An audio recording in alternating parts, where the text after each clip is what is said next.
Well, good morning. You have this morning in Tyrone Block and me two people who have a lot to say and a short time to say it. So I'm very mindful of the time. I'm just trusting the Lord to help me get through all of this. My session is titled Through the Lens of Civil War Literature, Glimpses of the House Divided. And you're going to see that those glimpses come through the voices of abolitionists first, and then through poets and essayists, through fiction writers. But I want to go back to this and tell you the voices of these people are their words recorded in writing. That becomes the literature. As I thought about this, put it together and was thinking about what's the common thread in all this diverse literature, what you see over and over again is the emotion of real people that lived in this time and struggled to survive it emotionally. Some struggled to survive it physically. But I chose for each slide a picture that somehow represents the words and the ideas conveyed. I chose this picture specifically. It's of a Private Gordon because to me it puts in perspective exactly what the abolitionists are fighting for, to abolish what it was an evil system. This man, Gordon, escaped from slavery about 10 days. He found his way to a Union troop. He enlisted then, and it was only when he was being examined medically for entrance into the war that they discovered these horrific wounds on his back, his scars, and took this picture. But it puts in perspective, again, what the abolitionists were working toward. I chose this image because you can't see it, but over here in the second column is a poem by Walt Whitman, Beat, Beat Drums, which was kind of a propaganda piece to move the country to war. So we're going to look at all of these. Frederick Douglass is where we'll begin. He was a former slave born in 1818, escaped in 1838. So you'll see he was 20 years old. In that time, or when he escaped, he was such an articulate man that he quickly became involved in the abolitionist movement because it was recognized how powerful his words were. He wrote the narrative of the life of Frederick Douglass, American slave, in his own words. In that autobiography, he covers all the things that many of us, or all of us, I think, have grown up hearing about slavery, and many have studied about the horrors of it. He talked about how a practice of slavery was to divide or to take infants from their mothers even as early as a year old, and the mothers were hired out to work nearby, but they wanted to separate the children from their parents. Women who had gotten too old to work any longer were the grandmothers or the old women who raised the children. So he talks about that first as one of the evils of slavery. He goes on and conveys in that the story of his aunt whom he saw whipped unmercifully because her master desired her presence. And one time she went to visit a slave that she was interested in, that cared for. He had forbidden her to do that, so he whipped her unmercifully in spite of her screams and the flowing blood. And Douglass said that it was like standing at the gates of the hell that slavery was to become to him. He talks about the hunger, the cold that he endured, having as a child one kind of a toe cloth sack that he had on through summer and winter both. But what's interesting is, in the narrative, he says, if any one thing in my experience more than another served to deepen my conviction of the infernal or devilish character of slavery, to fill me with an unutterable loathing of slaveholders, it was their treatment of his grandmother. He went on to say that she had raised his master, had closed his eyes in death, outlived all of his family members, and even so, she was left a slave for life in the hands of strangers. And in their hands, she saw her children, her grandchildren, her great-grandchildren divided like so many sheep without any thought of their destiny. He says when she got to the point that her owners considered her worthless because she couldn't work any longer, her frame already racked with the pains of old age and complete helplessness fast stealing over her once active limbs, they took her to the woods, built a little hut, put up a little mud chimney, and then made her welcome to the privilege of supporting herself there in perfect loneliness, thus virtually turning her out to die. He captures in this narrative the atrocities of slavery against the physical person, but also against family. In the meaning of the 4th of July to Negroes, delivered in 1852 on the occasion in Rochester of New York commemorating the signing of the Declaration of Independence, he said, "This 4th of July is yours, not mine. You may rejoice, I must mourn. Do you mean, citizens, to mock me by asking me to speak today? Am I to argue that it is wrong to make men brutes?" And here he, in a nutshell, captures what slavery is. To make men brutes, to rob them of their liberty, to work them without wages, to keep them ignorant of their relations to their fellow men, to beat them with sticks, to flay their flesh with the lash, to beat their limbs with irons, to hunt them with dogs, to sell them at auction, to sunder their families, to knock out their teeth, burn their flesh, starve them into obedience and submission to their masters. Must I argue that a system thus marked with blood and stained with pollution is wrong? What, to the American slave, is your 4th of July? I answer, a day that reveals to him more than all other days in the year the gross injustice and cruelty to which he is the constant victim. To him, your celebration is a sham. And he goes on here to list the other things that are shams: the boasted liberty, the sounds of rejoicing, the shouts, again, of liberty, prayers, hymns, sermons, thanksgiving. All of this to him is mere bombast or show, fraud, deception, impiety, and hypocrisy. A thin veil to cover up crimes which would disgrace a nation of savages. There is not a nation on the earth guilty of practices more shocking and bloody than are the people of the United States at this very hour. Harriet Jacobs was another individual, a woman born into slavery. She was younger than Douglass. She didn't realize she was someone's property because she was treated kindly, but when her mistress, knowing she was about to die, left her in her will to her 3-year-old niece, the little girl's father, Dr. James Norcom, became Harriet's master. When she turned 15, he harassed her sexually. To avoid that, she turned to a white lawyer, bore him 2 children, but the children belonged to Dr. Norcom. To escape from him, she lived in a crawl space above her grandmother's porch, or in the attic space, that was 9 by 7 by 3. She lived there for 7 years. They had a system where her grandmother and uncle would bring things that she needed up to her when they wouldn't be seen. But she had a tiny 1-inch in diameter hole through which she could watch her children grow up and listen to their voices. Finally, she escaped to freedom in 1842 and got her children to freedom. She started writing her story in 1853, An Incidents of the Life of a Slave Girl, after Harriet Beecher Stowe had interviewed her. And by the way, Stowe also interviewed people like Frederick Douglass and other slaves who'd escaped. But she determined that she wanted to write her own story. In this, she says, no matter whether the slave girl be as black as ebony or as fair as her mistress, in either case, there is no shadow of law to protect her from insult, from violence, or even from death. All these are inflicted by fiends or devils in the shapes of men. The mistress who ought to protect the victim only felt emotions of jealousy or rage. And those things are more, she says, than I can describe. They are greater than you would willingly believe. And then she says, if you could believe half the truths of what you hear, surely you at the North would not help to tighten the yoke. You surely would refuse to do for the master on your own soil the mean and cruel work which trained bloodhounds and the lowest class of whites do for him at the South. Harriet Beecher Stowe, you know, wrote Uncle Tom's Cabin, which in its time was the most popular book, the most read, only second to the Bible. Stowe was an ardent abolitionist, the mother of 7 children.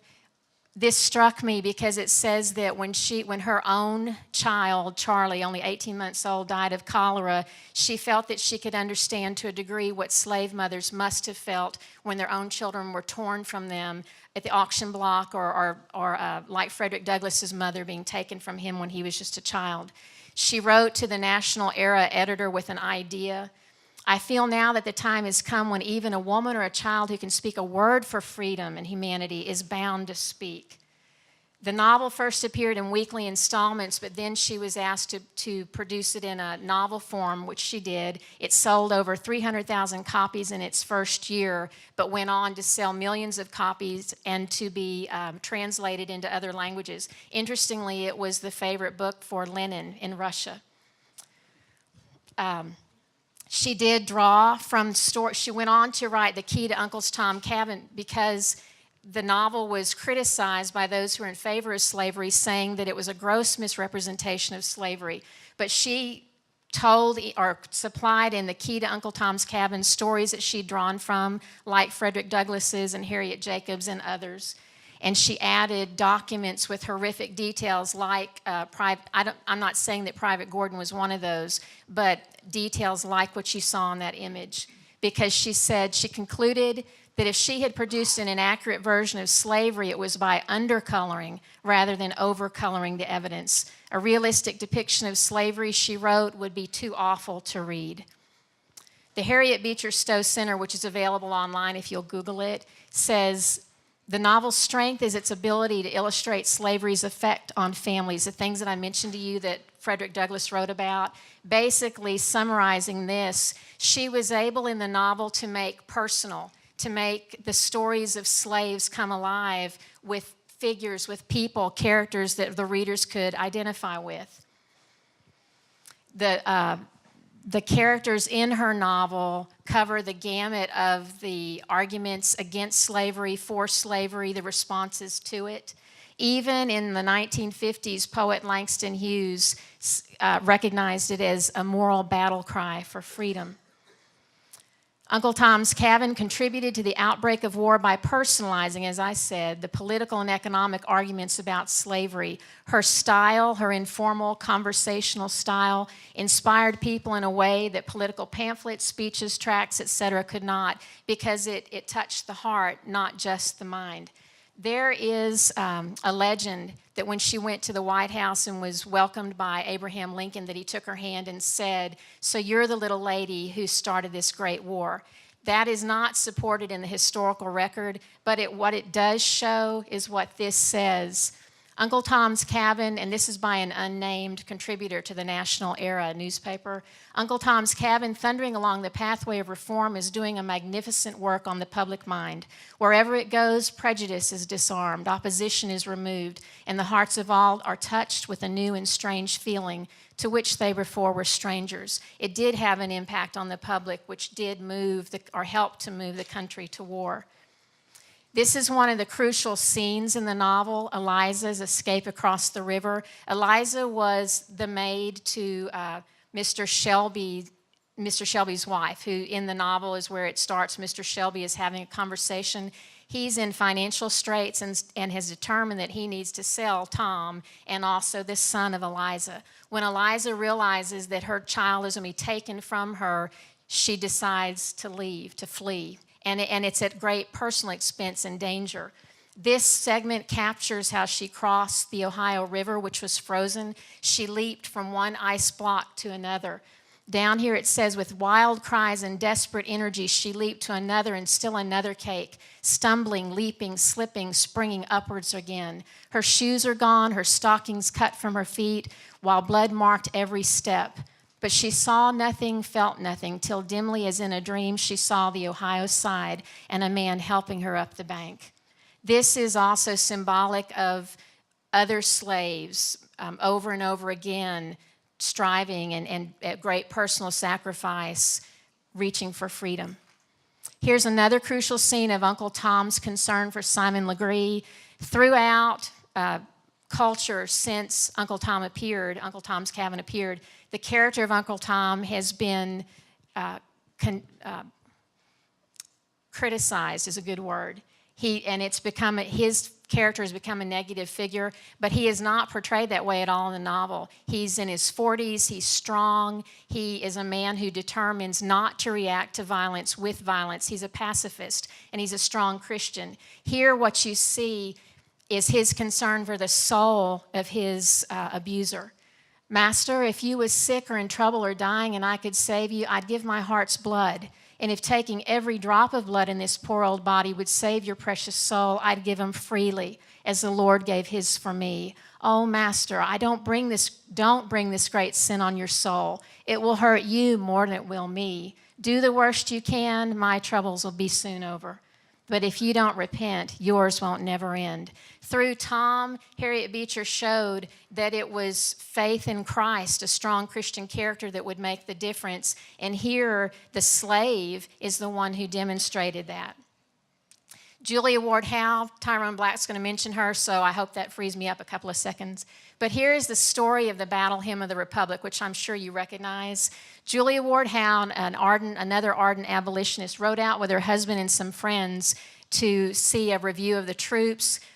Along the way, they saw the watchfires of 100 circling camps. When they got there, they had to turn around immediately because there was an attack of Confederates.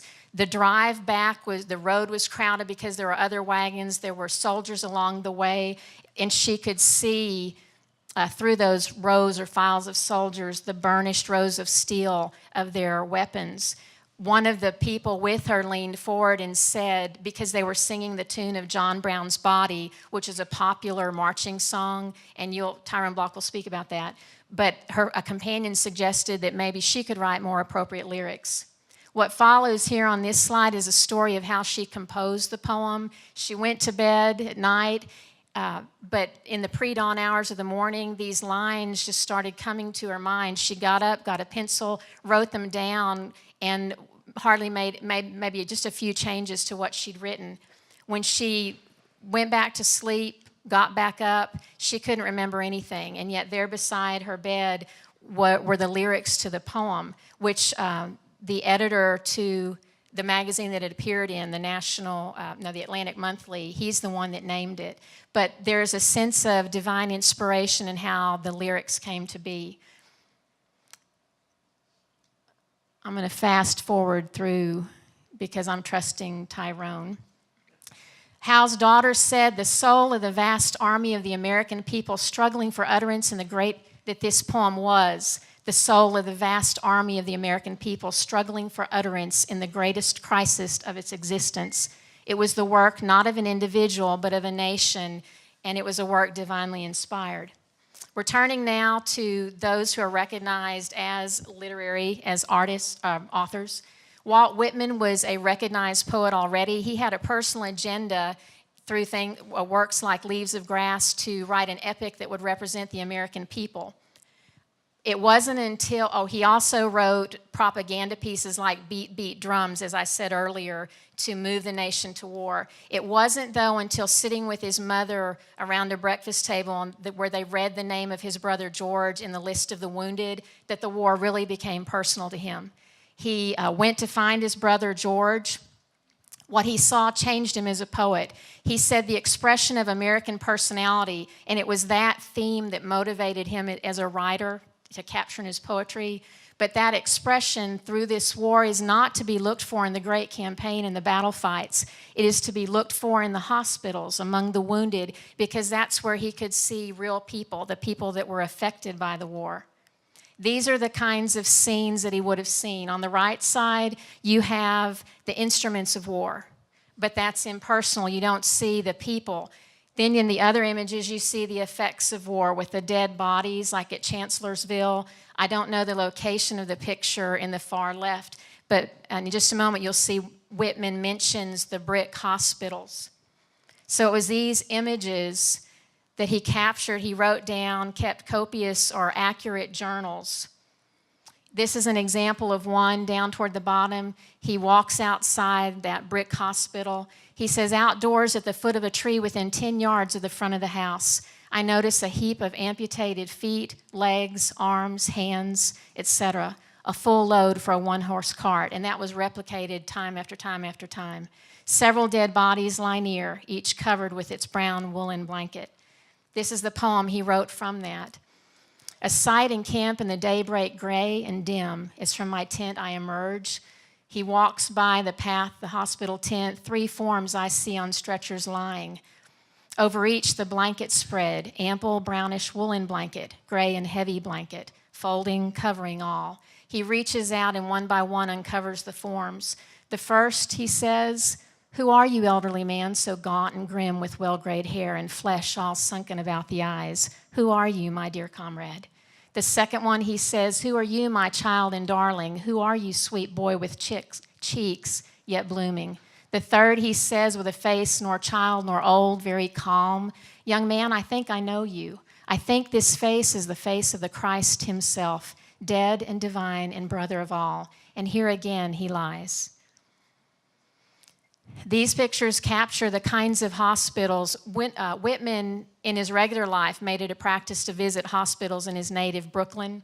But here in these hospitals, a field hospital in a tent, the Armory Square Hospital, which would have been in a more concrete or a more defined building with a roof overhead, he visited soldiers, and it's captured in poems like this, with excerpts from The Wound Dresser. Bearing the bandages, water and sponge, straight and swift to my wounded I go. Notice it's personal to him. He's invested in their lives. Where they lie, I go, where they lie on the ground after the battle brought in, where their priceless blood reddens the grass, the ground, or to the rows of the hospital tent under the roof hospital. To the long rows of cots up and down each side I return, to each and all, one after another I draw. Not one do I miss. I onward go, I stop with hinged knees and steady hand to dress wounds. I am firm with each. The pangs are sharp yet unavoidable. One turns to me his appealing eyes. Poor boy, I never knew you, yet I think I could not refuse this moment to die for you if that would save you.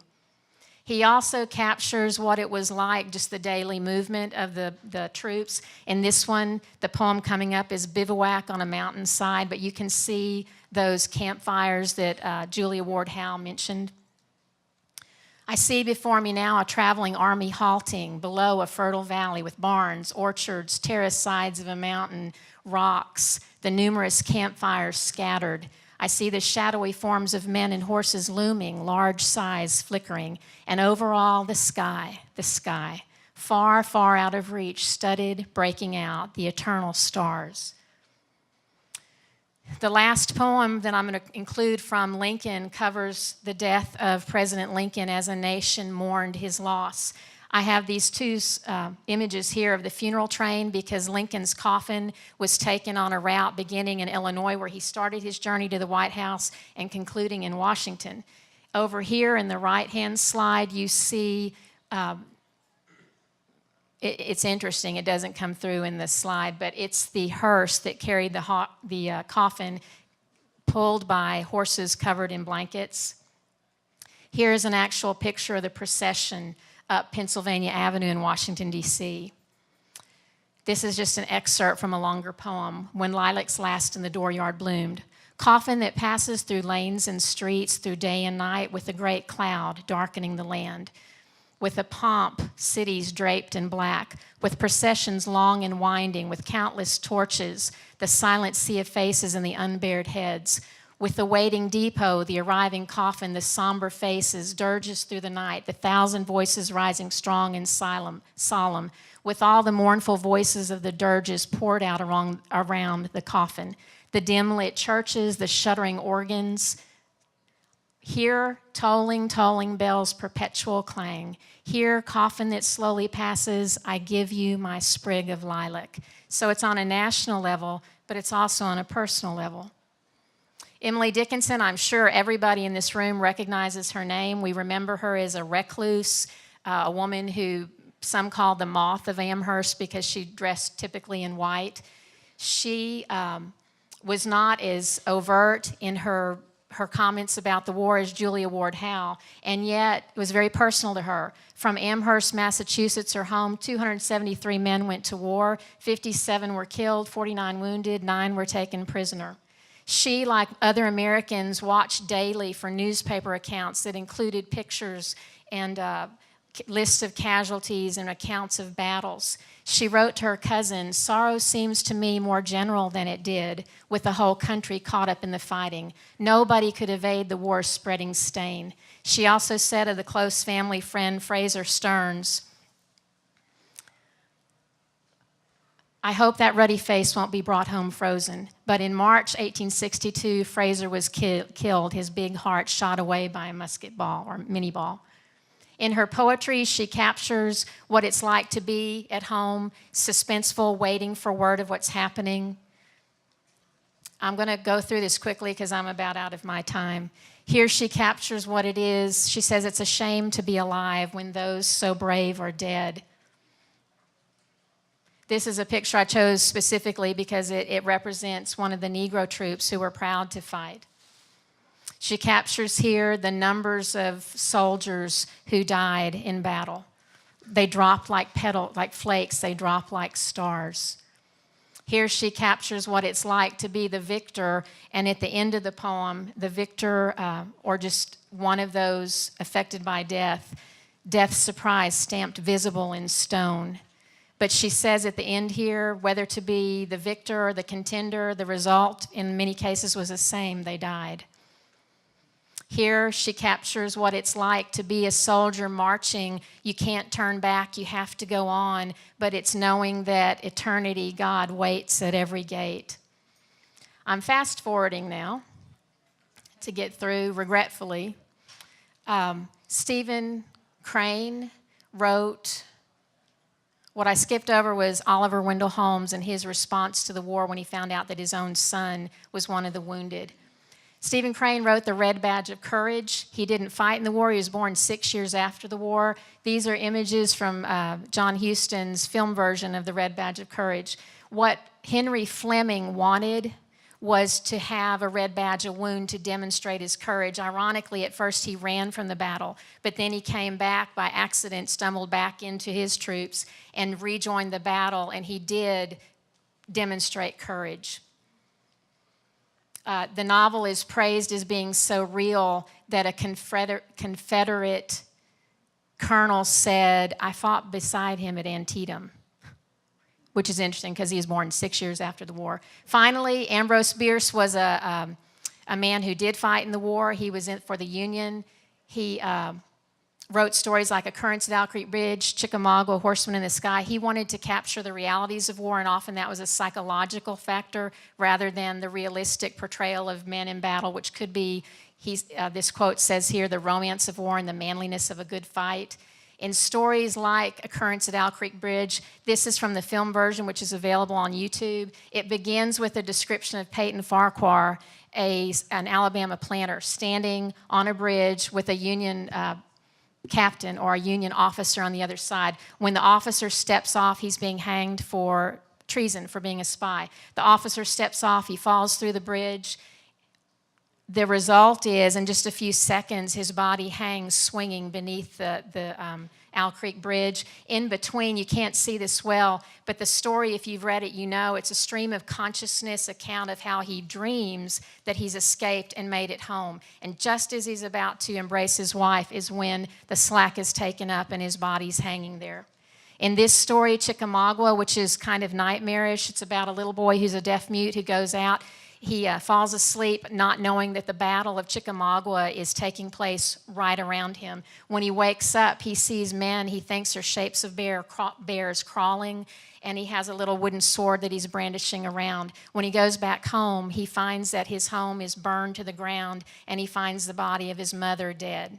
So it's nightmarish, but that's what Bierce intended, to make people understand the reality of war. Finally, in this story, A Horseman in the Sky, Carter Druce is a young man from Virginia who goes and tells his father, I want to join the Union Army. The father says, you can go, your mother's near death, but if we survive this, we'll talk about it later. In this excerpt, Druce, who is a sentry that falls asleep at his post, but it's essential that he be on duty because his troops are going to attack a Confederate group nearby.